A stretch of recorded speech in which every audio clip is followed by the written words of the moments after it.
Улс төр ширэн дэйлэн байгууллагаас сэрхлэн гаргадаг цуврал одоо тойрогтно гэж цувралынхаа энэ удаагийн дугаарыг налах дүргээс бид үлтгэж байна.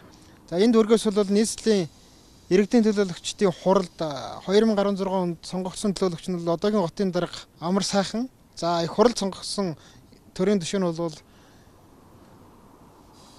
Улсын хурлын гишүүн Төмөр Баатрын аяр сайхан юм байна. Тэгээд бид одоо энэ хурлын одоо гишүүд за энэ нийслэлийн иргэдийн төлөөлөгчд маань энэ сонгогдсон тойрог хороондоо энэ 2016 оноос өнөөдрийг хүртэл 3 жилийн хугацаанд ямар одоо бүтээн байгуулалтын ажлуудыг хийв, ард иргэдийн амьдрал ахуйг дээшлүүлэх, ажлын байрыг бий болгох, ядуурл ажилгүйдлийг багасгах талаар ямар одоо бодлого шийдвэрийг гаргуу, ямар одоо шийдвэрийг нийслэлээс одоо гаргуул чадав гэдэг энэ сурвалжлахаар налах дүүрэгт ирээд байна. Танай тойрогоос одоо налах дүүргээс тийм байна. Нийслэл болон их хурлд ямар хүмүүс гарсныг та санаж байна уу? Аяр сайхан.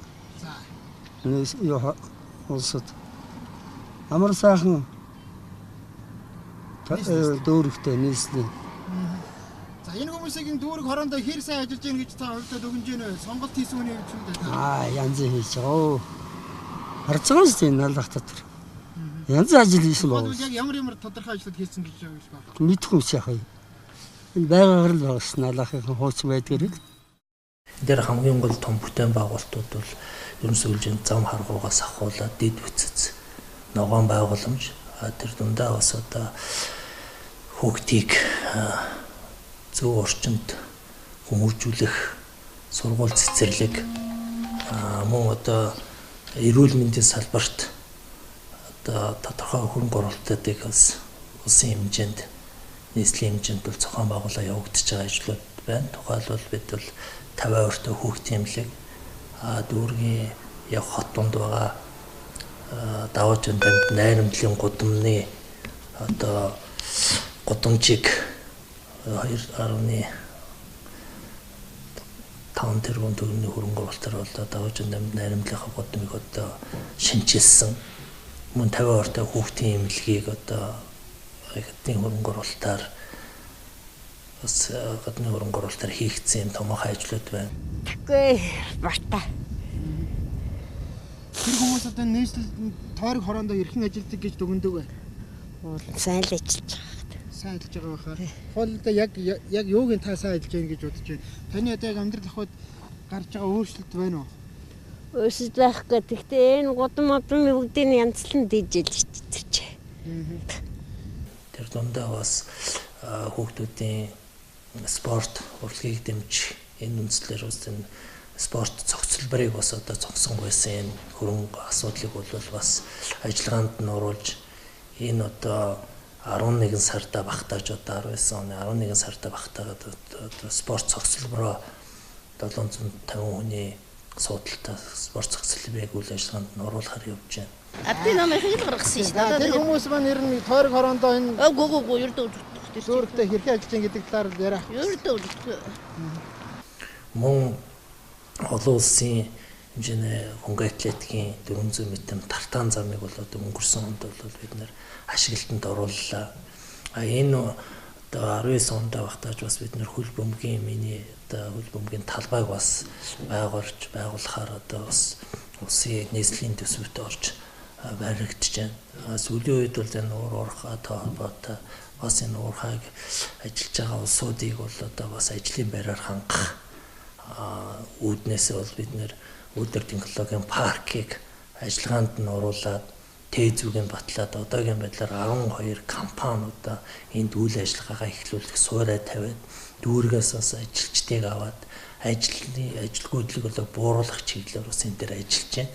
Танай налахаас нийслэл болон улсын хурлд ямар хүмүүс сонгогдсныг та санаж байна уу? Энэ хүмүүсийн дүүрэг хороонд ер нь хэр их юм бэ? Иргэд хөдөлмөрчтэйгээр ер нь уулзж байна уу? Гүү. Мөн үйлдвэр технологийн паркийг зүүн тал руу явсан урагшаа явсан автозамтай холбох 4.3 км автозамын одоо ажиллагаа бол одоо өнгөрсөн 18 онд бас нийслэлийн иргэдийн хурлаар орж батлаад тэр нь одоо энэ оны 9 сард бол бас хүн даатсан чинь одоо автомашин явах юм зам орж байна. Тэр дундаа бол бид нэр өнөөдөр ганцхан дүүр гэхгүй нийслэлийн энэ аялал жуулчлалын бүс болсон манай энэ бүс рүү олон аялагчид ирдэг. Одоо Чойрын уулзуураас Налахын Салдаг уулзуур хүртэл 20.9 км энэ олон улсын чанарын энэ одоо хоёр игнэ дөрвөн урсгалтай замын ажил бол энэ одоо 4 сараас эхлэн ажиллагаанд ороод эхэлсэн. Тэгээ энэ бол бүтээн байгуулалтыг одоо ажлыг гол одоо хөшүүрэг бол одоо дүүргийн 40 мянган иргэний төлөөлөл болоод нийслэлтэй бол одоо төлөөлөгчөөр сонгогдсон манай одоо нийслэлийн засаг давгуулаа бүгд Улаанбаатарын загшиж байна. Сайн муу ингээ амар сайхны одоо өөрийнх нь одоо жил зүтгэлийн үнд бас энэ 40 мянган иргэнэ төлөөлж байгаагийн хувьд бол нэлээд томоохон амжилтууд нь энэ одоо бүтээн байгуулалтаар илэрхийлж гардаг. Энэ хүмүүсийг ер нь тойрог хороондоо хэрхэн ажилтдаг гэж ерөндөө иргэн хүний хувьд өгөндөөгөө та бол одоо сонголтоо хийгээд бидний хэрэгтэй ажилладаг гэж сонгосон хүн шүү дээ тийм үү? Тэгэхээр энэ хүмүүсээр нь одоо хэр ажиллаж ийн гэж нь сонгол одоо болсноос хойш 3 жилийн хугацаа өнгөрсөн байна шүү дээ. За ерөнхийдөө бол яг тоочны ийм тийм хийсэн байна да гэж ер нь бодж үзээгүй. Маасаар наваад үзэхэд бол яг бас огт юм хийгээгүй нэг тодорхой хэмжээний юм хийсэн л баг. Нэг 30-40% ч юм уу 40-50% ч юм уу яг нэг 100% бол хийцэн гэж бол харагдахгүй байгаа. Амар сайхан даргын санал санаачлага дэмжлэг оролцоотойгоор бол томоохон бүтээн байгуулалтууд олон хийгдсэн байна. Тухайлбал одоо 50 ортой хөөхтийн имлэг, за имлэгийн нэгдсэн имлэгийн одоо их засвар, за мөн одоо сургуулийн засвар, шинээр одоо 2 цэцэрлэг шинээр барьж байгаа гэдэг ч юм уу. Ингээд энэ маш олон бүтээн байгуулалтууд бол хийж байгаа байна. Боловсрол, эрүүл мэнд, дэд үтцэц, зам харилцаа холбооны салбарт. За түүний нэг бол одоо энэ Налах Чойрын уулзуурын 20.9 км одоо зам.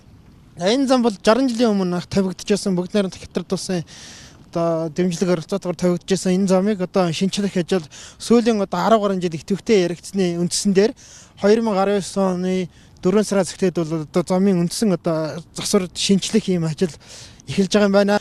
Налах одоо дүүрэгт ажиллаад буцаж байхад одоо тентхийн одоо иргэд орчин суугчид бол энэ одоо нийслэл төлөөлж байгаа, их хурл төлөөлж байгаа гişүүд төвшөөд мань бол яг одоо иргэд рүү чиглэсэн иргэдийн амьдрал хувьтай танилцдаггүй, хурал цуглаан хийдэггүй, үзэгдэж харагдах цөөхөн байдаг гэдэг ийм шүүмжлэг бол ээлд хэлжсэн. Харин бол бүтээн байгуулалт хөрөнгө оруулалтын чиглэлд бол улсын төсвөөч төр, нийслэлийн төсвөөч төр нэлээд одоо ахиу хэмжээний хөрөнгийг татаж бүтээн байгуулалтын томоохон ажлуудыг эхлүүлж чадсан гэдэг энэ дүгнэлтийг өгч байна. Тэгээд Ямартаач одоо нийслэлийн засаг дарга маань одоо сонгогдсон тойрог хороондоо ямар ажлууд хийж вэ гэдгийг одоо бид ингээд суурлаар хөргөж байна. Та бүхэн хөл авч үзээрэй. Баярлалаа.